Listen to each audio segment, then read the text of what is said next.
台南在地册店甲文史工作室来合作举办文化走读的活动，透过这趣味的故事，也佮有庙史甲历史建筑的参访，互当地民众会当了解府城的文化变迁。毋忘借着这动态活动，会当培养出民众对文史册的兴趣。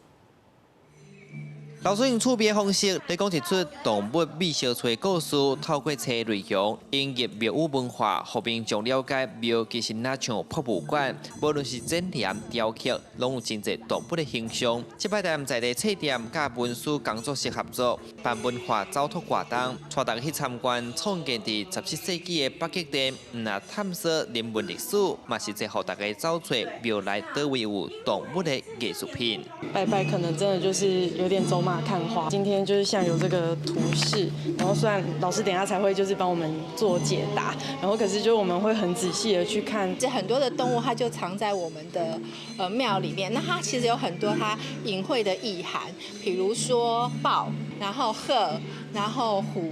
然后象，对这些动物，它其实都有一些富贵、尊贵或好的一个意涵。册店业者指出，这阵台湾的阅读人口有咧减少，主要因为侪人爱看影片、拍电动，渐渐无爱看册做伎俩。伊希望透过走读的方式，让亲属对阅读产生兴趣，发现册内世界趣味。活动除了去庙埕，佮安排去太平境马雅谷纪念教会参观8档历史的讲风琴。这台12公吨重是教会的定电机。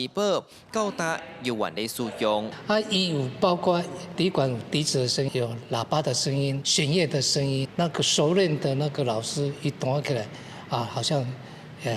指挥一个交响乐团，就会找那个熟悉那个当地的地景啊，还有人文历史的老师来做导读，然后再把一些